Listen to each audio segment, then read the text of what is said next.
Hello and welcome to Scare Your Friends. My name is John, aka Flea, and today we are going to be reading a short story by the name of Ickbarr Bigelsteine. But of course, I am joined by my friends, Dylan, Kevin, Dan, and Caitlin. What's going on, everybody? Ickbarr Bigelsteine. I think it's Bigelsteine. Ickbarr Bigelsteine sounds moderately offensive.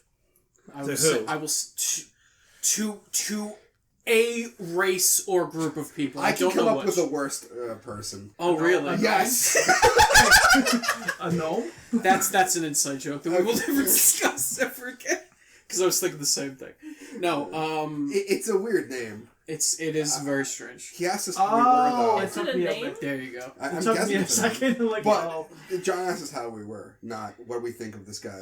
Well, I'm a little uncomfortable because I feel like we're about to be flagged on YouTube for something. As long as it's not in the first minute or so. Oh, God damn, we're in minute one. Fuck. Alright, whatever. We're fine. Alright. How are you, John? I'm doing okay. Can't Yeah. complain too much. So last time we came back with the story that we read last time. The name of it already escapes me. I forgot the fucking name of it. Oh, Out in the Woods. Out in the Woods. I would say not just return. I would say our triumphant return. But sure. Anyway,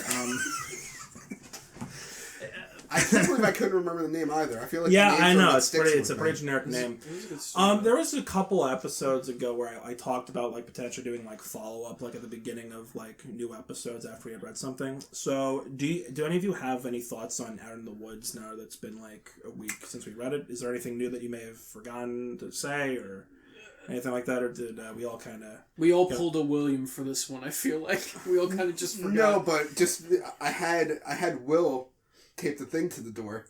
Oh, yes.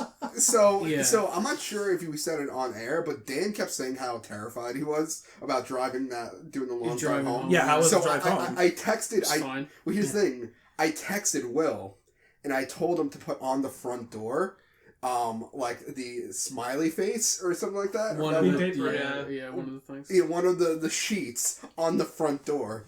So when he came home, it'd be there. When I came home, I thought it was one of my neighbors being like, you have to not play games until 1 in the morning and be loud. But then I looked at it, I read it, I was like, oh, fucking Kevin. And he dropped it How do you know it wasn't Oh, so he Dylan? actually did it. Dylan's... Wait, so he I did don't want to say Dylan's not smart enough for that. I would say that he's not... Come on. He wouldn't think to do that. That's what I would say. No, I think he would do it, but he wouldn't execute He it. was he's like, fucking, tell me I'm a fucking idiot. Come on. Go ahead. I think Dylan wouldn't follow through with it. He's like, oh, that'd be funny, and that'd be the end of it. Yeah. Yeah. I'm the one who's going to follow all the way through. Yeah. And So- it wasn't so William- funny, wait, and it so- wasn't scary. So William Fuck actually, you. so Everyone's William actually laughing. did it? Yeah, He did it. Nice. He did it. The original plan was for him to hide in the bushes Yeah, and scare Will- the shit out of It him. was raining Like, and it was I cold. I was coming up with the idea, and like Will interjected in the text because I'm the kind of person that texts like sentences at a time. And he's like, okay. I told him, like, hey, Dan's coming home, and he's a little spooked from the story we read. He's like, that's fine, I'll hide in the bushes. I'm like, and then I'm in the middle of typing it, and I finish it, and I'm like, wait, no, your idea's a lot better. Are you willing to do that? Because I don't want to bother Will. He didn't come, so I'm like, he don't want to do anything. I'm like, just tape something to the door. I'm going to tell you right now, he was doing nothing important. I'll tell you that right now for free. I hope he will listen to this. He never listens to them. That's why I know I can say it. He wouldn't. The one time he he's listens gonna to it. Right? He's not going to listen. Even if he listens to it, he's not going to remember it. That's true. And I'm also not really saying anything too No, mean. he's fine with it. And he'll hopefully come Yeah. back when all Because this, it's the same for me. I don't do fucking nothing important anyway when I'm home. So... Yeah. Okay, so let's go on to... So, one thing I'll tell you guys about the story is that it involves a child receiving an imaginary friend. That's kind of the premise for what the Okay. story is. So, we've I been guess there before. a relevant question I can ask all of you, and maybe I'll share a little bit. When you were kids, did you have an imaginary friend or a stuffed animal or a blanket or Yeah, something? I are had- they still? Yes. Are they still there? Rosie, still there. Rosie, and Jeffrey are over there, yeah. So Stuffed animals. when me and Caitlin moved in together, What do you mean? There's nothing there. it's behind the clock. That It's not an imaginary friend, it's an actual stuffed animal. Yeah, it's behind the Behind clock. the clock. Oh, there. I'm like, what are you talking about? Now I'm they're scared. It's It's a physical thing. All right. Well, why don't we describe it since they can't see Yeah, so you it. can't see it. But when we first moved in, one of the stuff that we unpacked was Keelan pulled out her stuffed bear, A right? stuffed bear, and her fabric is made of like roses, pretty much. Has rose pattern. I think your grandmother made it for you, right? Yes, from what I've been told, yes. So her name's Rosie. I had, if you guys obviously remember, I hope you remember, If you're old enough. Yeah, if you're old enough, the Toys R Us giraffe Jeffrey. Yes. I had a stuffed animal of Jeffrey, Yeah. and that was my guy. So like you can't see it, but Rosie's a lot bigger than Jeffrey, so we have it under the TV, and Rosie's sitting there, and Jeffrey's like on her lap. So it's like nice because it's just like our childhood things together. That's cute. I took Jeffrey everywhere. I cut his hair, and I it was when I got a haircut. I cut his hair. Dylan, what did you have anything? I just had a bear when I was younger. I was in the first. Did apartment any I one had. of us have an imaginary friend though? Like that No. we like one. Well, of the this no. started- Well, you can't see him, but he's Well, here. like- Say hi to Wilt. Well, I will. yeah. All right. No, no, because this story isn't like just an imaginary friend. Like this, like there. We'll read in a second, Right. but it is like a stuffed animal esque. Oh, Okay. okay. That he talks to like an imaginary friend. That's what the story. That's the premise of the story. Okay. For me personally, I remember I used to play with a lot of stuffed animals and those little beanie Beanie babies. Babies, yeah. And I had two favorites. I had a raccoon with like a beanie raccoon with like a red shirt. I called him Rocky. That's cute. And then I had a brother, Clyde. They usually, I think they came with names. I'm pretty Yeah, sure. Yeah, and Yeah. what I would do is that I had like a bunch of them. I had like a bunch of little stuffed animals and stuff, and I would actually like form like football teams with them. And I would play imaginary football That's with them. That sounds adorable. yeah. And they would play games against each other. And I wish I would have known you back then. I Jonah. kept score. Like I wrote on loose leaf papers like the scores, and like sometimes my dad did it with me. So And your favorite bear would win, right? Your favorite. yeah, well, no, I would pick So if like I had a team that I liked more than the other team, like it was based on actual NFL teams. Like the Ravens would play the Cardinals. This is adorable. Can we Jets just would talk win. about this for an hour? But he had a stuffed cardinal on the Ravens team. Oh wow. that What would was the that would be. birds? I wish I was What was the clever birds? enough to do that, but no. I cut off Dylan before, but what was Dylan saying about his stuffed animal? You had a bear? You had a I had a bear? bear. Oh, Yeah, yeah. it was like What was his I don't know name? if you remember seeing it. I didn't have a name. It was just a bear. How do you? I don't know if You we're had a asking stuffed animal. You didn't give it a goddamn name. No. What'd you call it? Of course he did. Okay, hang on. Of wait. course Dylan Dylan, did. You know No, the big if bear I used to have? Dylan, if you remember. Did you just call it Bear? I didn't call it anything. I was just okay, like, wait, oh, hold shit, on, Dylan. just here. Dylan, was there ever a time when you came home from school where you went to your bed and the thing's not on the table and you wanted to ask your mom where it was? Right. What would you call it? Like, No, Mom, where's I didn't the have- bear? I didn't have an intimate relationship with it like everyone else did. More of a blanket. I didn't have an I had, It's not like we're fucking our stuffed animals, That's not Dylan. what I'm talking about. Speak give for it a- yourself. That's why. Oh, that's why Jeffrey's a little stiff. That's why I had to cut his hair. This podcast has completely gone off the rails. This We've been podcast is brought to you by demonetized. Toys R Us. Toys R No, Us. stop. We don't Shut up. exist. They exist in Canada. So. All right, so, seriously, you didn't give this thing a fucking name? No. All right, know. Dylan. Okay, every time we learn something new about Dylan, I don't know how I'm surprised. I don't know how he keeps surprising me with shit. It answers questions but leaves a plethora of more. It's like watching Lost.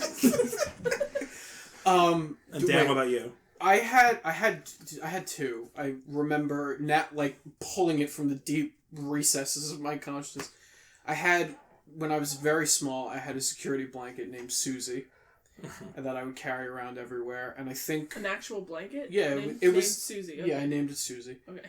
And like, I would carry it around everywhere I used it. I think just one day it got like really dirty or something. I couldn't have been like more than 4 or 5, and my mom just threw it out, and I didn't know until after it happened, and I was fucking devastated when I was a kid.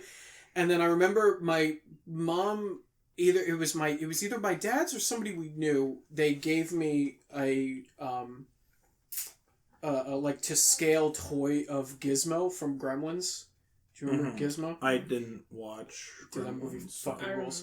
remember. I love that thing. I was a little bit older. I love that thing, and I carried it around. And I think what happened was we were leaving a supermarket or some shit one time, and I accidentally dropped it, and it fell out of the van, and we left, and I never saw it again. So those were the two. And then after that, I just started talking to myself like a normal human being, and that was the end of that. Talking to yourself is perfectly normal. That's true. At least that's what I tell myself. That's You keep the myself. I heard it from a reliable source, me. Myself. Caitlin, did you say one or just the same? I had Rosie, and then I had a finger guy. Like, I used to, like, you know how people used to have, like, little guys that would run next to the car when you're driving? No. No? Okay. Everyone seemed to have that experience though. Yeah. Like it was like because you're on like the Wait, highway. did you like imitate this thing with your actual fingers? Or Yes, was this like an actual... like it was like an animal sort of thing with all 5 of my fingers. Yeah, I remember you doing that. And I would bring him to the mall. I have would no run idea what you're talking about. No, she like literally made like a person like Like a you little- use your Oh. like you use your middle and your pointer to like make a little man. That You're a kinda walks. lunatic. Yes. Yeah. Thank you. She also one of the few people who can This chime. is Hans. He says hello. I did have another friend when I turned about 13, 14, but we can't talk about that. And then we're still very close friends. Well, you just opened the door to that Yeah, conversation, sure. so Yeah, it's You wanna elaborate? that. You know what I'm talking about. I hope I don't. You definitely do, based on Is the look his on your name face. Sock? His name is... It rhymes with sock. Oh, jeez. Okay. All right. Well, speaking We of can't really talk about that. Okay. speaking of really fucked shit, let's get to this They were really story. good friends. You beat him a lot. He continues to beat him to this day. It's quite the jerk. Somebody had to go there, and I'm glad it was me. Okay, so Imagine about just- Ickbarr. Let's not beat this. Imagine Dad just, like, talking. Let's not beat around the bush here. Can you imagine Dan talking to it? It was his What? friend. What? Had Your a dick. name. Yeah. I thought he was gonna skirt around it. But it's funny. No matter how Yeah, much it's I right. beat him and how much of a jerk he was game. Oh my my god. Yeah, in case Okay. Oh man. All right. Well, I hope people missed us. I really do. Holy I shit. mean, second week back. So. Yeah, we gotta get the dick jokes out of the way. all right. How Thank many you for minutes in joining are us, we right Keith. now, John? Close to 13. Oh, yeah, alright. That's a new record, I think. No. Oh. Just dead face. No. No, I think one of the raw edits of like Pen Pal was like 20. That makes sense. Yeah. Let's push for 21. Oh, All right. Jesus. Okay, but we are reading a story that is mercifully short. What was the So- name of the story again? You want to read it? Look it up. No. I just so the audience knows because we're 13 minutes in. No, I said at the beginning No, what it we're was 13 called. years old. It's Ickbarr Bigelsteine. Bigelsteine. I don't know if there is a Bigelsteine. credited. I'm just gonna scroll to the bottom and make sure. I believe there I is think there's someone's Like credited. Frankenstein. Frankenstein. There's a tag here. It says Stephen D. Harris. Stephen D. Harris is credited for this story, so I guess shout outs to him. So this, this is on the creepypasta.com. It says about 6-minute read, so this is a shorter story. But yeah, without further ado, I guess I will start as soon as I take a nice drink of water. This is getting cut. Can you also cut the stuff about me and my dick being best friends? Wait, No. wait, I'm sorry, you can't cut out a true story. wait, I need to... I never said that. Wait. So without further ado, this is the story Ickbarr Bigelsteine. When I was a small child, I was terrified of the dark. I still am. But back when I was around 6 years old, I couldn't go a full night without crying out for one of my parents to search beneath my bed or my closet, or whatever monster I thought was waiting to eat me. Even with a light, I would still see dark shapes moving around the corners of the room, or strange faces looking in on me from my bedroom window. My parents would do their best to console me, telling me that it was just a bad dream, or a trick of the light, but in my young mind, I was positive that the second I fell asleep, the bad things would get to me. Most of the time, I would just hide under the blanket until I became tired enough to stop worrying. But every now and then, I would become so panicked that I would run screaming into my parents' room, waking up my brother and sister in the process. After an ordeal like that, there would be no way anyone would be getting a full night's rest. Eventually, after one particularly traumatizing night, my parents had enough. Unfortunately for them, they understood the futility futility in arguing with a 6-year-old, and knew that they would be unable to convince me to rid myself of childish fears through reason and logic. They had to be clever. It was my mom's idea to stitch together my little bedtime friend. She collected a large assortment of random pieces of fabric and her sewing machine and created what I would later refer to as Mr. Ickbarr Bigelsteine, or Ick for short. Ick was a sock monster, as my mom called him. He was made to keep me safe while I slept at night by scaring away all the other monsters. He was pretty damn creepy, I had to admit. Honestly, looking back on it all now, I'm still impressed that my mom could think of something so strange and disturbing looking. Ickbarr had the stitch together look of a Frankenstein gremlin and big white button eyes and floppy cat ears. His little arms and legs were made from a pair of my sister's black and white striped socks, and the half of his face that was green was made from one of my brother's tall football socks. His head could have been described as bulbous, and for his mouth my mom attached a piece of white fabric and sewed in a zigzag pattern to shape a wide grin of sharp teeth. I loved him at once. So, a couple things already. Is this kid experiencing night terrors? Because I feel like that's what. Well, I don't think it's necessarily uncommon for a kid to be scared of the dark. Right, but like irrationally scared like this is... No, because it sounds like he's not sleeping. It sounds like he's working himself up with anxiety that there is something under the bed that's going to eat him because it's dark, and of course monsters only appear in the dark. So. Right, those are the rules. Right, and for a 6-year-old, yeah, I can kind of see that. Right. So yeah, I don't think I would call this like night terrors. More or less, probably just a kid who can't go to sleep because of reasons. Okay. And it's certainly an interesting solution that this mother has come up with to create essentially, and they're going to probably get into this. I assume the reason why she made it creepy is to tell him that, look, this thing is so spooky that it's going to scare away all Right, well, that's what it says. It says it's a monster. Okay, yeah. Monsters. All right. The other thing I would like to point out that, and this is me being a stickler more than anything else, Frankenstein is not the name of the monster. Frankenstein is the doctor. Can you reach down and speak into the mic on top of your high horse? The monster is the monster. That's one of those things. That's one of those little pet peeves that really fucking irks me. And everyone looks at you, man, you're such a dummy. I'm sorry. Well, I'm gonna stop sucking my own dick now, and we can get back to the story. From then on, Ick never left my side, so long as it was after dusk, of course. Ick didn't like the sun and would get upset if I tried to bring him to school with me. But that was okay. I only needed him at night to keep away the boogeyman, which was what he was good at. So every night at bedtime, Ick would tell me where the monsters were hiding, and I would place him near the section of my room closest to the spookiness. If there was something in the closet, Ick would block the door. If there was a dark creature scratching at my window, Ick would be pressed up against the glass. If there was a big hairy beast under my bed, then under the bed he went. Sometimes the monsters weren't even in my room. Sometimes they would hide in my dreams, and Ickbarr would have to come with me into my nightmares. It was fun bringing Ick into my dream world, as he and I would spend hours fighting off ghouls and demons. The best part was, in my dreams, Ick could talk to me for real. "How much do you love me?" he would ask. More than anything, I would always tell him. One night in a dream, after I had lost my first tooth, Ick asked me for a favor. "Can I have your tooth?" I asked him why. "Tell me kill the bad things," he said. Next morning at breakfast, my mom asked me where my tooth went. From what she told me, the tooth fairy didn't find it under my pillow. When I told her that I gave it to Ickbarr, she just shrugged and went back to feeding my little sister. From then on, every time I lost a tooth, I would give it to Ick. He would always thank me, of course, and tell me that he loved me. Eventually, though, I ran out of baby teeth, and I was beginning to get a little too old to be playing with dolls. So Ick just sat there on my bookshelf collecting dust, slowly fading away from my attention.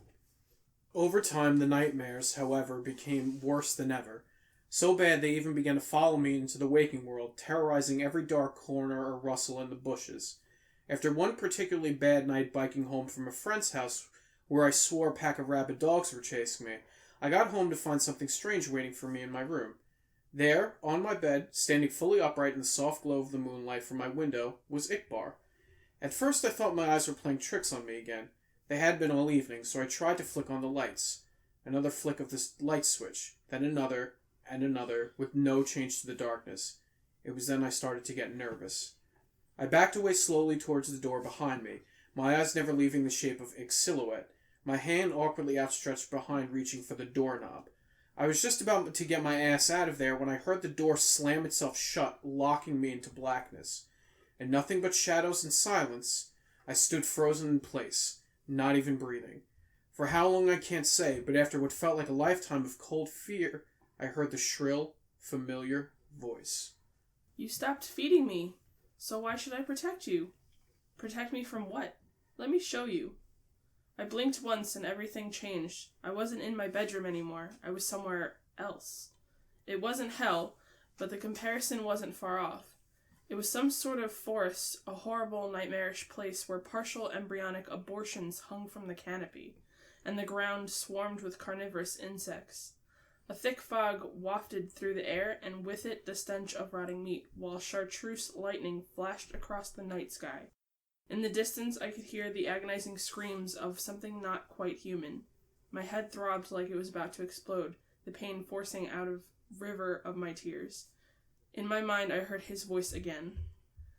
This is what your reality would become without me. I felt earth-shaking footsteps approaching fast. I'm the only one who can stop it. It was behind me now, huge and angry, hot breath across my back. Bring me what I need, and I will. I woke up before I could turn around. So, yeah, I think now I would say that Dan's initial theories about the child are maybe a little more true now. And maybe it's something more than just... Because now he's an adult, and he's seeing things, right? So what would that be? Is that like... Schizophrenia? He has some kind of schizophrenia or psychosis, I'd imagine. Because, right. I mean, based on what we've read already, right? His mom just made this thing out of socks, right? So...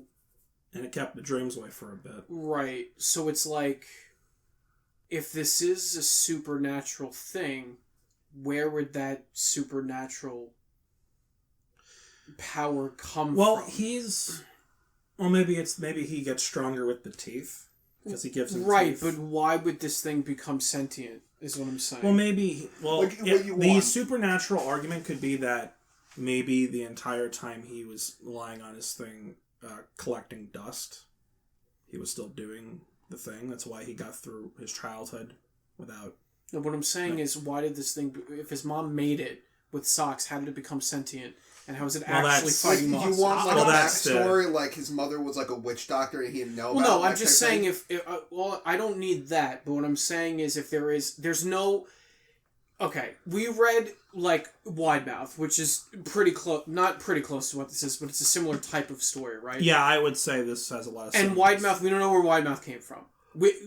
I was sick, I started seeing him, but it's not clear. This is straight up like, my mom made it. So... Well, I mean, if the night terrors are... If he's having visions of rabid dogs trying to get him when he's riding a bike at night... Then I could see him having some episode where he sees himself talking to the sock puppet, and it becomes bigger in this hellish landscape that he's seeing. So maybe it's not supernatural, maybe again it's just his own mind. Right, but that's what I'm saying. To me, this is like cut and dry.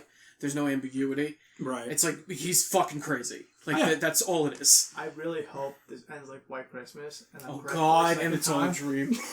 The problem is that if he is just fucking crazy, then... How do you write this? It's not... Well, that, and also, it's one of those things where it's not really that scary, because... Well, let's see what happens. Well, that's what I'm saying. I want to reserve my judgment until the end. That's what I'm getting. Let's see what happens right now. So, like, crazy people write stuff all the time, though. I mean, that's true. There's Harry Potter. Wow. We do not support her part. All right. We don't speak of her.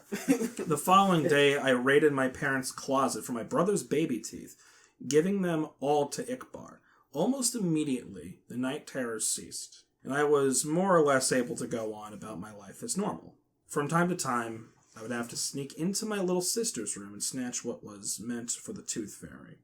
or strangle one of the neighborhood cats and pry out one of its sharp little incisors. That's serial killer behavior. This kid is fucking nuts. Anything to ward off the visions. Anything from a shark-tooth necklace to a cavity-ridden... bicuspid. Tooth. Calling it bicuspid, you're already crazy. You're already a serial killer right there. You know it? You're a serial killer. You learn all the different types of teeth. Like, there's a molar, bicuspid, canine. Right. Which is funny because he pried it out of a dog's mouth. So it's a canine for 2 reasons. That was a cat. Also, a couple of years have passed, right? I would imagine if he's biking home, he's not 6 anymore. He said this. A couple of years have passed. All right, let me hang on. So let's try to finish something. I also began to notice that Ick would move about my room whenever I left for any length of time, rearranging my stuff and hanging additional curtains. He was even beginning to look more lifelike somehow. In the right light, his teeth would glisten, and he was warm to the touch. As much as he creeped me out, I couldn't work up the courage to just destroy him, knowing perfectly well where that would leave me. So I went on collecting teeth for Ick throughout all of high school and college. The older I got, the more things I would learn to fear, the more teeth Ick would need to keep me safe. Oh, that's upsetting, because I really thought this was going to be like a prelude to Jeff the Killer, and it wasn't a prelude to Jeff the Killer. I was like, Why Jeff? Just because of how crazy batshit he was. Burn. But he had a feeling. He had a dark feeling. And then he became... And the sock puppet said, I need bleach. Right, I need my bleach. On this killer. Go, Dylan. I'm 22 years old now, with a decent job, my own apartment, and a set of dentures. It's been almost a month since Ick's last meal, and the horrors are starting to crowd around me once more. I took a detour through a parking lot garage after work tonight. Found a man fumbling with his car keys. His teeth were stained yellow from a lifetime of cigarettes and coffee. Even still, I had to use a hammer to get out the molars. When I got back to my apartment, he was waiting for me. On the ceiling in the corner, 2 white eyes and mouth of razors. How much do you love me? He asked. More than anything, I replied, taking off my coat. More than anything in the world. And that was Ickbarr Bigelsteine. Let me just say right now, that might be one of the best lines I've ever read in a creepypasta. That last paragraph where he says, I'm 22 years old with a decent job, my own apartment, and a set of dentures. That's awesome. That's doing better than I was at 22, and he's fucking crazy. I just want to point out, at the beginning, like it has like categories of what this is. Yeah. And one of those is feels pastas and happy endings. Yeah, sure. I guess. That's a happy ending. Yeah. He's still no okay. one died. Right. Except for the homeless person. Maybe the homeless guy. The homeless guy has to eat mashed cats. potatoes for the rest of his life. And all the cats. What is wrong They with didn't mashed die, they potatoes? just lost their teeth. He said he strangled them. Oh, well, yeah. Some people like that, Caitlin. It's true. You got to squeeze on the side. Dylan's uncomfortable now. Which is always my right It's now. not kink shaming, but it's not my kink. I don't think All that's right, Ickbarr Can we start Bigelsteine. talking about kinks? Let's start talking about Ick. My kink is little creepy dolls that ask me for their teeth. So this is right up my alley. Why didn't he ask him?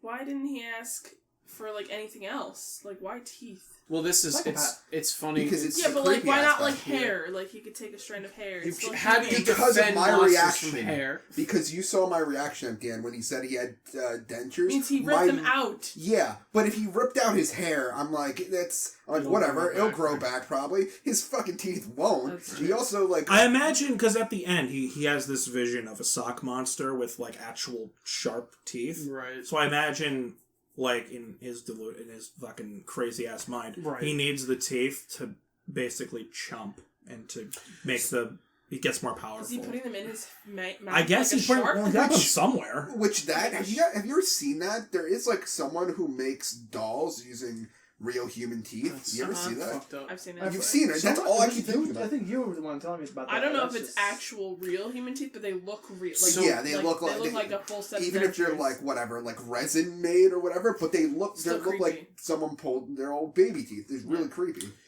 This is I don't know if I like this story. This is. I the like thing. a lot of aspects of it. See, Right. here's the interesting thing. You brought up Mr. Widemouth, and immediately when I first read this story, because I have read this before, it's been a while since I read it, but it reminded me of Mr. Widemouth, but it kind of gave me this idea of like, okay, what would happen if the guy who wrote Widemouth tried to make it so that Widemouth appeared in front of the protagonist again when he was now an adult. That's kind of the feeling I had as far as how to write that, essentially. I guess this is kind of interesting. What do we think about using something like Psychosis and something like Crazy? I don't know if we've done that too frequently. I guess we really. I guess some Slime Beast stories. Horror. I guess sort of with Funny Mouth and maybe with Abandoned by Disney. But this is why I don't like the story. This is exactly why. This is what I was talking about before while we were still reading it. I was hoping that maybe there might be some kind of twist of and make you think, but it's not. He's crazy. He's fucking crazy. There's to me, and we could talk about this, and that's fine. To me, there's no other way to interpret the story. There's no leeway for ambiguity. There's no ambiguity. There's no leeway for it's a supernatural thing. There's no way. This guy is definitely fucking nuts. And to me, that's not scary because none of this is actually real. He's a threat to other people, and that's kind of that's creepy. No, that's scary. But all of the other things that are happening in the story, him seeing hell and this creature, that's not scary to me. It's not. Because we know that it's all in his head.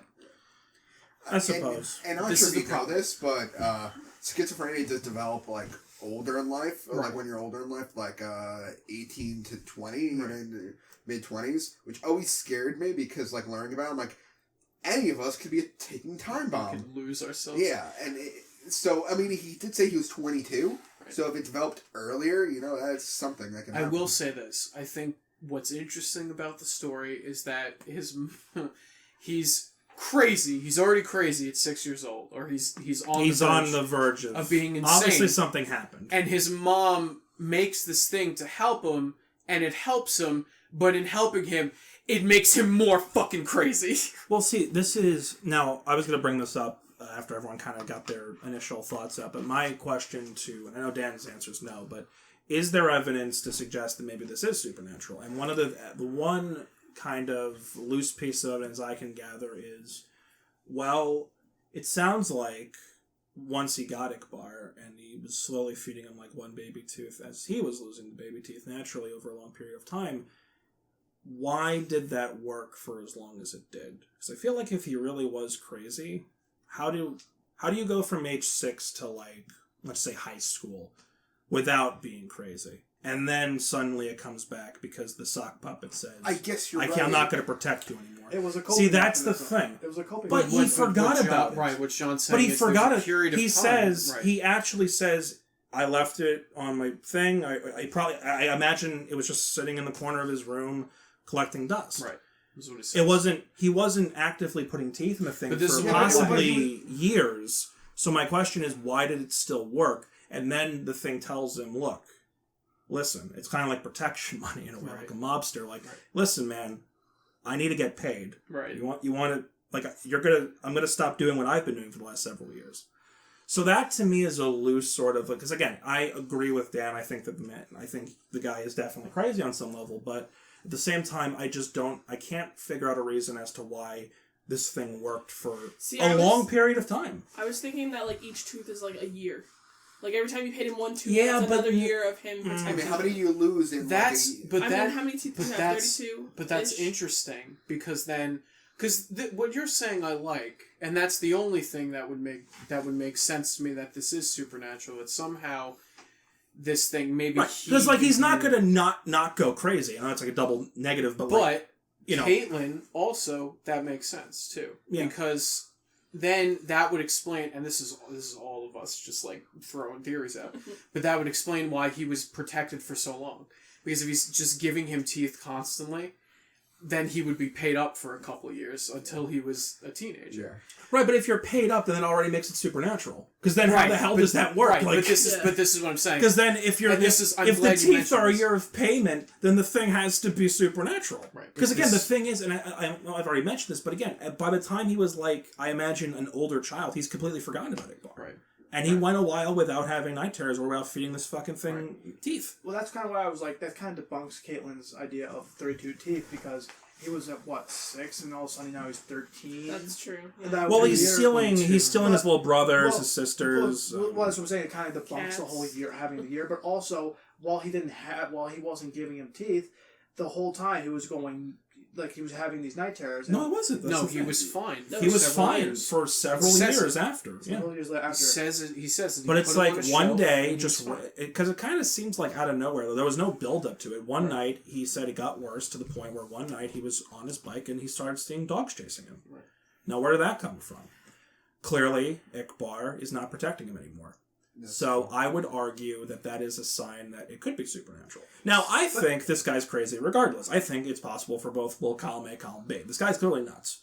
I think we can all kind of agree on that. Something that comforts you, you get rid of. It was comforting him, and now you lost that coping mechanism. No. And after a while, it just Eventually, though, I ran out of baby teeth, and I was beginning to get a little too old to still be playing with dolls. So Ix just sat there on my bookshelf collecting dust, slowly fading from my attention. Over time, the nightmares, however, became worse than ever. That's what I was. So Dylan's right. There's no set time. We don't know how much time has passed, and he put it on a shelf, forgot about it for who knows how long, but it didn't stop. It got worse. It got worse, but it got worse. It got worse after he forgot about it. But that's what I'm saying. But as soon as he lost his coping mechanism, but we're talking about years. It's not years. Yeah, but he's not like consciously. I guess because here's the thing: if he really thought that the sock was working, then he wouldn't forget about it until something happened to him to make him remember it. Now, when I'm again like school life, But again, you can argue that's a sign that he's crazy. I can argue that it's a sign that that's supernatural because again, the second he forgot about it, they started coming back. So so that means that the sock puppet says, "Well, fuck you," and I'm not gonna American Gods. Well, yeah, but let's look on the other side of the coin because now I genuinely want to have this discussion. You're saying it is supernatural, right? I'm not saying no. It could be. It could. I'm arguing the point that there is enough ambiguity. I think there's enough for some people. I think for some people like Dan, and I would imagine, and I know he's not here, but I imagine William would also have more Dan's point. Well, he would be like, it's the Goat Man or some shit. But no, he would probably. I think William's the kind of person who would probably just see this as like it was psychological. But let's say that this is supernatural, right? Mm-hmm. So then, I would say the fear or the terror comes from what is he experiencing then, right? What is this other world and this other thing that he's witnessing? Is it hell? Is it like another dimension? Is it like what is Well, no, maybe it's... And why is this little thing able to do Well, I don't know. Maybe he really does suffer from night terrors. And maybe this thing really does have some sort of But night terrors don't exist in the waking world. I'm aware of that, yeah. But I'm saying that they can get I'm saying night terrors can get very bad, though. Right. To the point where they make you go crazy. The problem is if he's seeing... We're not any kind of psychological expert. That's the thing. Well, look, I'll say this for the story. It's very hard to get all that across in 6 minutes of reading. Right. It's a short story for a reason. It's supposed to be... It's its own little idea. He puts it out there, and it's what it is. I like... I like the visual of it, though. I will say that I did look up the date that Mr. Widemouth was made versus when this was made. This was made in 2012. Widemouth was made in 2010. Or at least that's where they were posted on the... I feel like the stories are dissimilar enough that I wouldn't even... I think it's the teeth. The concept of the creature, yes, but the stories are very, very different. I don't think the concept is even that unique as, it's so unique where it's like, oh, it's too... I can see that because with a lot of stories in general, you want to take something that's like innocent, something innocent, something that most of us have, like we all discussed in the beginning, we did have like imaginary friends. So you want to take something like inconspicuous and innocent, like an imaginary friend, like staircases, like something that you would have to experience in your everyday life. Right. And especially as a child, I feel like that's even creepier. So I don't think it's even that much of a unique idea. Here's an angle that I thought of that might be a little interesting I haven't really talked about. Because, let's really picture... Imagine your own parents, right? Imagine you had this issue with being scared of the dark. Right. What would your parents do? They would Mine would probably get me... I actually... Alright. No, I think what I used to have in my room, though, I used to have a nightlight. Right. And then it's like a little thing you plug in the socket and it makes a light. Mm-hmm. It's light in the room. I have to question a little bit, because again, he's 6 years old. He's clearly fucked up in the head. Sure, yeah. Man, I have to, and listen, Dylan's been itching to fucking say something. I know, so but I'll let you get to this. I'll let you get to this point.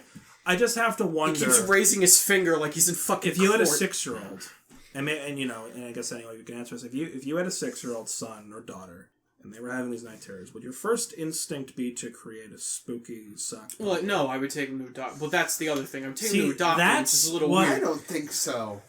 If he was You would having make him night terrors, then maybe. But you keep coming to this night terrors thing. Kids just have nightmares. But to the point where he's screaming. every night over the several months. That's an issue. Well, that brings me to what I want to ask you your because point, Dylan. because you notice that there was lack of detail on house life, which led to much ambiguity in the story. Now, with that saying, would you think that talking about his house life would take away from these night terrors or add more to why he's having them? I don't think it would add it's neither anything here to nor it. there. But I'm I just think it saying has nothing to do with well, the because story. usually when people, the first thing that people say when someone's crazy is, "How is their house life?" They always go Not with that. They go with necessarily. how is parents? How are this? How are you? They do it with treating-" serial killers, maybe, but not.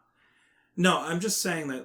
I guess I understand. He's what too you're young. because He's it's my. 6 years old to develop Yeah, but the fact that he ended up being that person at 22, Well, I think kind of it's like what I was don't know, going on yeah, in but the a lot house. of your. but he was crazy at 6. I think a lot of your isn't like. It wasn't like it developed naturally over time. As Look, he was I'm growing up. not- He was like, I'm nuts. not- Yeah, but what was going on that So we say if he was beat or was he it- had was there I'm not something saying that going on? happened. No, but I'm not because saying look. The thing is because he still ran to his parents when he was scared. If he was scared of his parents, then he wouldn't. Well, go. I know that, but that's So- the thing. They leave, which I like that they left out the detail. Makes you thinking what was his, because I'm thinking what was the house life like, and to have these night terrors and for them to go on. What were his parents doing even after that? He was still Look, having at these the end of the things? day, Do you all understand what night this terrors still. are, though? Because I feel like this is what I don't think you understand what night terrors are. Well, why don't you explain it in case the audience do? Well, Why don't you explain to the I'm audience? not a fucking medical professional. I'm not either. If I knew, None I of would have us told are. you by now. Okay, but night terrors, from my understanding, because I think this is where you're getting tripped up, and this is the thing. Night terrors it's a psychological thing, Dill. It's like and I know people who had them, and in their experiences, from what they've told me, it's like you wake up and you're basically paralyzed, and you're seeing things in the room. No, that's with a little you. bit different. That's sleep paralysis. That's sleep paralysis, but Can I just it's say a form of night terror too. I I think. have a wiki up. Go ahead. Sure, go, Caleb. Night terror, also known as sleep terror, is a sleep disorder causing feelings of panic or dread, typically occurring during the first hours of stage 3 to 4 non-rapid eye movement, or NREM, sleep, and lasting for 1 to 10 minutes. They can last longer, especially in children. So this kid might have had night terrors This then. kid definitely has night terrors. I mean, he called it night terrors in the... Right. Because see, my That's thinking, what night terrors are. It has nothing to do with being was having abused. Well, no, or that's whatever. not what I was getting at. But I'm just trying. I to wasn't figure, either, to be honest. I wasn't thinking. but- I wasn't thinking of that. I'm just saying what was going on, what had to start and all stuff. But also my understanding of night terrors, I was just thinking of nightmares. No, We it's already know. it's way No, worse. nightmares are completely different. That's the only thing that's ambiguous about the story. We don't know why they started. He's imprinting his insecurity or his security on this thing, right? It's like I don't know what would be, I guess a totem, right? Like that would be the word that I would use. Like a totem, like a totem of safety of whatever. Yeah. And again, I'm not It's a arcane fucking doctor, focus. so I don't. It's arcane focus. Well, that's the thing too. He was So like a placebo effect. He's almost. seeing the outer plane. So he was saying he had it was a night terror of getting chased by a pack of dogs, right? Or Well, was it no, because this is He was awake he was on his Right. bike and he envisioned his nightmares. That's the not night terrors right? anymore. The night That's terrors just- evolved into some other deeper mental issue. Which is why, again, I'm still not 100% sure if I don't know why the reinsurance of a sock puppet would completely stop all that. But feel like it's all psychological. It's coping. It's Right. It's a like some kind of mechanism. coping. I guess Again, I- we are not we're not medical professionals, right. But this I is think what the we point is understand. Like, medical advice I'm not against saying, all and again, I'm not saying this didn't happen, but even if there was enough evidence in the story to indicate some form of abuse, and again, we're not saying there is, right? it would still just lead to the whole thing that he's crazy. That he's nuts, right? So It wouldn't basically, the matter. story you take one of two options. Either you think that there's something to this whole sock guy that he's able to control what he sees, I guess, or feels in his head, or how he projects the world, That's the other thing. or he's just nuts. Okay, so actually, this is the other thing, right? because we can look at it the flip side, like you're saying. This thing is some kind of living sentient creature, right? Somehow. The problem is if he didn't, that was the thing. If you removed my mom made it out of socks, and it was just like, yeah, my mom gave it to me one day, and there was no indication. Then I would believe more. So it started with like, oh, my mom picked this up at a thrift store, right? Or that's she very found ambiguous. it, right? It's the fact that she created it. But here's the thing, because I'm gonna piggyback off the emotional abuse thing Dylan was hinting at. This thing is technically emotionally abusing him. Oh, definitely. Yeah. Do you still love me? Yeah. So what if this thing is sentient, and this is where the supernatural thing comes in, and it's making these illusions. I'm fucking interesting. I'm jumping. This is a leap into the abyss. Because he did show it. Right. He's like, he's showing him this is the world. These hallucinations. My only argument is that he's not seeing them. Now he's seeing them outside. I will say this. I'm gonna make a really like obscure. Actually, no. You know what it's like? It's like Babylon in East of West. Yeah. Did you finish it? No, but I remember it would make him helmet. see. Yeah. He would make him see the world as like a worse place. Right. Because it wanted to control him. So yeah, it's like when Neo wakes up. Right. Yeah. This thing is an actual monster, and it's making him crazy. Here's the crazier thing. I don't even think you're leaping too much, because didn't that happen almost? Yeah, yes. Because the second and he was stuck in the door, he was asking, "Do you love me? How much do you love me?" Right. And the worst thing that he saw of all was the hellish landscape, and that happened when he was locked in the room with Ickbarr. We're coming full circle now. That's what I'm saying. I still don't. I like all of these interpretations. I like that we're talking about the story in some weird ways. It's pretty much only two. Right. But either this thing or maybe a little. No, we're throwing out more though.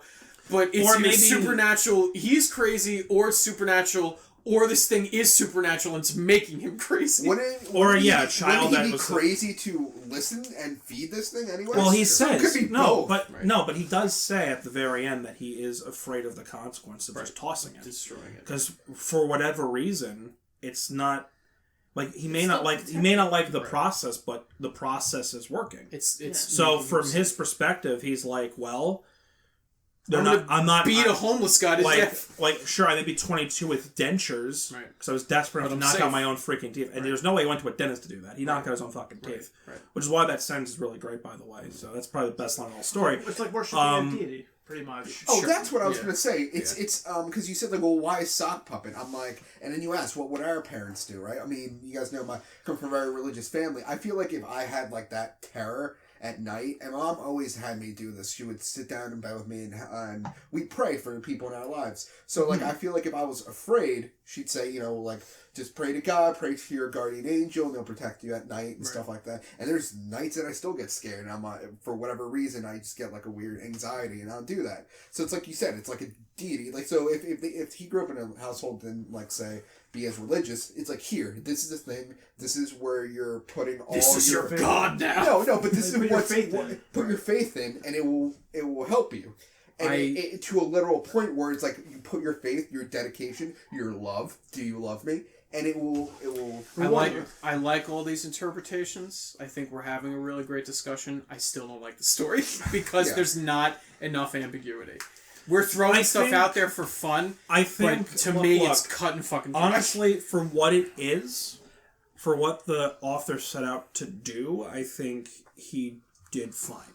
Sure. Yeah. I think that this is about. It's not my cup of tea. Right, but I don't think it's bad. No, absolutely at all. not. I think the guy had an idea and he executed on the idea and made a short story. There are several stories that we've read where they have a concept and they have a single idea or a single concept, and then they try to execute it, and it falls flat. This, at least, despite it not being ambiguous, this at least is a full idea in a complete story, and it's well written. And it's fine. You're right. It's absolutely fine. It's just not my cup of tea. Right. To the writing, I gotta say, what it did amazingly, which hit me every time, was like, it's just flowing very smoothly, and then it hits you. It's like, There's that one line, right? There's that one line. It's like, and then there were the cats that was prying its teeth out, and you're like, Jesus Christ. And then, like, oh, it's in the room, and it's like, and there's hanging babies, aborted babies, and then the dentures. They're just like, it goes and it hits you. And it hits you. It's great. It's like going on, I imagine like you're going on a nice, easy Sunday drive, and then you hit a speed bump. Exactly. But if you remember, that's one thing that this story has in common with Wide Mouth, because Wide Mouth did that too.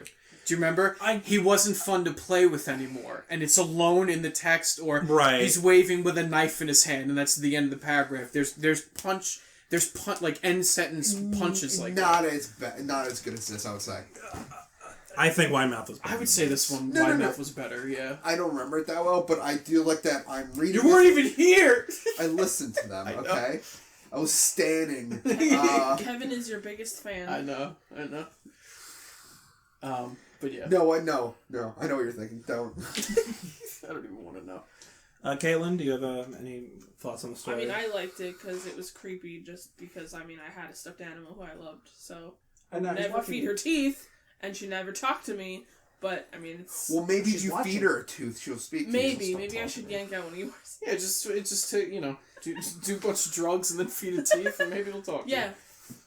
It's all it takes, kids. Don't condone if you want to talk to your stuffed animal, drugs. Don't do drugs. If you want to talk to your stuffed animal, just drink a little daddy juice. Okay. Alcohol. They're called daddy sodas. Daddy sodas. Okay, do we have an image of this thing, by the way? Can we get an image? I don't think there's one in the story, but I just Googled it. Yeah, you can find them. Because, do you know what I don't want to see? Because, you know, I do the thumbnails. I'm going to make one. And I'm going to add it to the collection. No, I'm going to. Because, like, what was the one? The one with the chef? Oh, Mr. Mix, yeah. Mr. Mix, you still have that, right? I still have it. I mean, this is a call back to, like, an older episode. Yeah, I remember when he found that garage sale. No, but, like, in all seriousness, I made that. I had a lot of fun making that. And you... Come on, John. No, it is good for you. So, like, as I make these images, like, if I'm staging, like, photos, you'll have a collection of small little props that I've used, because you now have Mr. Mix, and you're gonna have this stuff. I'm gonna have the stuffed animal in my room. So look forward to our live-action creepypasta parodies. So, like, now you gotta think forward. You gotta pick creepypastas where I'm gonna have to make a prop for it. And then you just have a collection of, like, you're gonna have a whole shelf. On a shelf. You'll have... Yeah, you'll have, like, Mr. Mix. You'll have, Wait, can you actually put a real rake in your room, though? I keep hearing about this rake. Yeah, like an actual rake. Like an actual rake. We can make a life-size rake out of, like, paper mache and stuff. That would be terrifying. No. Like, go to Home Depot and buy a rake. And then put googly eyes on it. Yeah. It's the rake. That's like, incredible. No, you put a hat on it. It's like, rake? Put the hat. Oh, it's the rake. Like Perry the Platypus. Yeah. A platypus? Perry the Platypus? Oh, man. All right, well, we're heading towards the end, so final thoughts. We'll start with Dylan. Dylan, what did you think of the story overall? Overall, I liked it. The ambiguity was nice.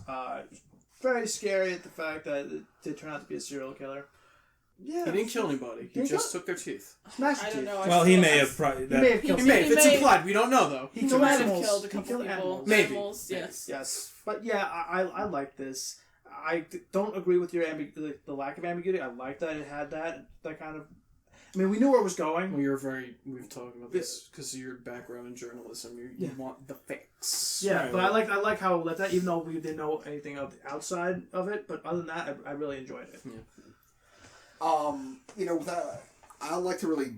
It's funny because we do this anyway, but I don't like to, like, really deep dive into these. I just like reading it and know how I felt reading it, which is, like I said before, I like that I read it, and it hit me here, it hit me there, and that's what I felt. Look, we, you know, the post-reading part of this podcast it's always for fun as well as just to talk about it. And maybe we will get, like, maybe occasionally we do get an idea or two that we didn't really think about before from talking about it out loud, but... No, but what I'm saying is I base my opinion on what I felt in the moment and not so much the picking apart afterwards. Sort of catharsis. Yeah, so, like, it's funny because we mentioned it, but, like, when we did the rake, I liked the rake, but then we started picking it apart. I'm like, you know, go back, maybe you guys are a little right about this. But no, I liked how I felt reading this because it hit these points for me where, like, at the end, it's like I had dentures and I just, like, my jaw dropped while I'm reading this on the screen. Like, oh, yeah, man. it actually did. I watched him. Yeah, I know someone looked at me. Because Dylan was reading it, so I was looking towards Dylan, and then he said that, and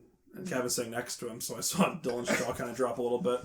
And kind of one of these where, like, he covered his mouth. Yeah, because it's always the thing. You hear about someone getting injured in a certain place, and you kind of grab that. I'll tell you later why that was for. What? I wasn't because of shock. It was more of... Not you, we're talking about Kevin. Oh, yeah, Kevin. Oh, if you're reading, I literally, when you got you were reading, you didn't see it. I just opened my mouth and, actually, that's the thing, though, because what Kevin's talking about, because Dylan just kind of kept going. He never really stopped. Like, he just read that as if it was any other sentence. He read that sentence like as if I was to say I went to the mall for milk. But I think that's how it's supposed to be read. It's very matter of fact. Because this guy's fucking crazy. Because it's like, yeah, of course. Right. It's like, yeah, of course they have dangers. Right. There was no like lead up or try. It's like, and then I had to do the unthinkable. I couldn't find teeth. Well, so I pulled mine. That's the biggest thing. That's John and my biggest pet peeve is front loading it. Because that's what that is. Yeah, that's I what ran out of teeth. I had to pull my own. Yeah, and even from that last story, I had to go back in that house one last time. Right. Front loading it is fucking annoying. Dan. I would say if I was going to give this a numeric score, how many pumpkins? 7 out of 10. 7 firm, but like they've been out for a couple days in the cold. Out of 10. 7 out of 10. It's not a bad story. It's well written. Yeah. It's a simple concept. It's executed well. It's just I laughed a little because I saw Caitlin's face as she was describing the pumpkins. Because he's talking about firm things being left out in the cold, and I don't think of pumpkins. It was too... Well, that's because you're a pervert. It was too literal for me. 7 of them, Caitlin? Really? Yeah. I don't know. I go soft in the cold. I don't know what you're talking about. Okay. Anyway, Caitlin, what are your thoughts on this? I mean, I said Dear love. Dearest. 7. I mean, I said it before. I liked it. I thought it was pretty good. It's creepy because I had lots of stuffed animals when I was growing up, so... Had? Still have. They take over the apartment now. Yeah, they do. My bad. They're everywhere. You're gonna go to bed and you're gonna hear, bring me teeth. John's looking around, but I'm gonna cry. John's looking around like... No, because like I mean, I'm talking about a visual thing. Like, so John's like, are there a lot in here? I mean, those are all mine. So no, I'm kind of making in the bedroom. Because I'm kind of like that's like it's like on the podcast. There's like an actual domestic dispute like breaks out between Caitlin and Kevin. Those are mine though. There are 7. There is like a lot of stuff, but there are 7 on one show. Oh, I see what you're saying. Like, yeah, they're taking over the apartment. Okay, we've talked about this. Those are mine. Those are mine. And those are all gifts. There are 7. Now we know what Caitlin was talking about. Right, and then soon Caitlin's gonna come home to Kevin like feeding it like a peanut butter jelly sandwich. Here's my thing. I'm gonna go home and put my Bulbasaur and my Pikachu in the closet because they sit on my bookshelf. Yeah, my Squirtles. They can fit in there with you. Yes. Yeah. Oh. Moving on. Gay joke. Hilarious. Were you done, Caitlin? Yes, I'm done. Okay. A little too much, I think. Honestly, you know what's interesting?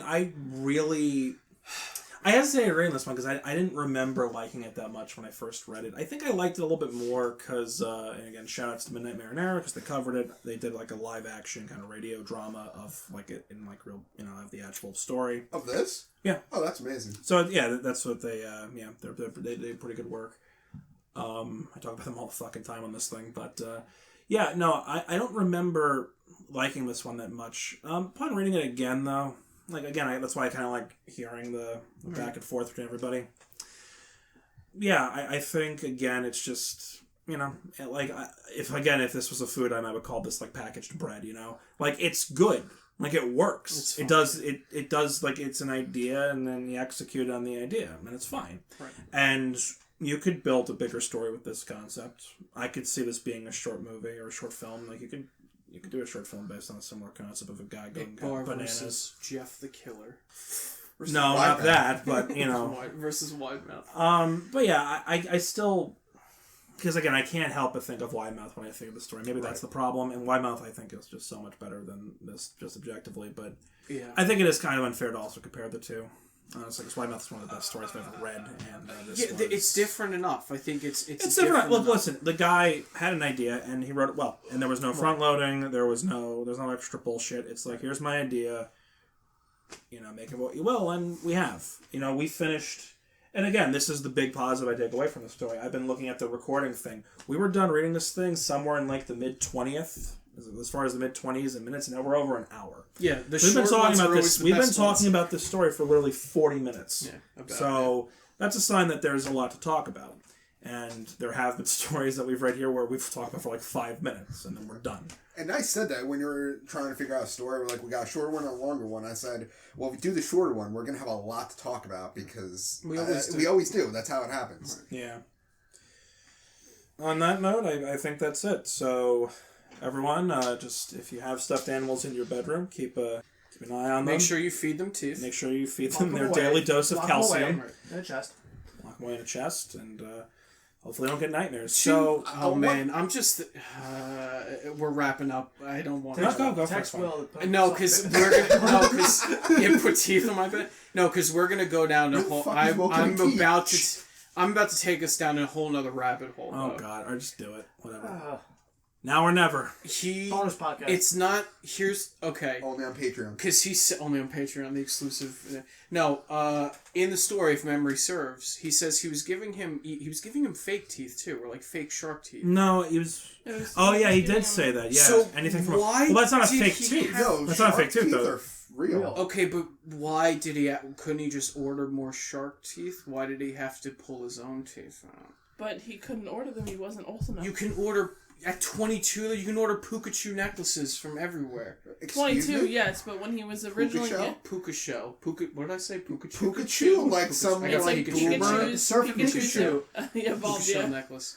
You could probably just order fucking shark teeth online. I guess, Probably. yeah. I Yeah. guess that's maybe a That's little... the one plot Yeah, but hole. to him, the thrill Maybe is... that's a in- slight- The Like thrill is the hammer. hunt. The thrill is the hunt with a hammer. Anyhow. Hey, But I you guess got some I nice think teeth. that's... I could forgive something like that, though. That's You can put this in the after credits. Nah. I do think an interesting transition with this is that we're talking about like cuddly stuffed animals and getting violent, and we're watching Watership Down after this. Yes, sure. All right, so, yeah. So I think that's it. I think we are good. Keep your stuffed animals close, or not. Or not. Far away. Burn Keep them your all. teeth closer.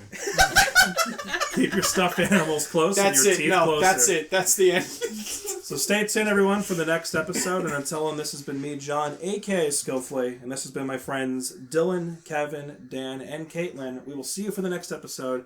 Peace out, everybody. Take care of yourselves, and take care of each other.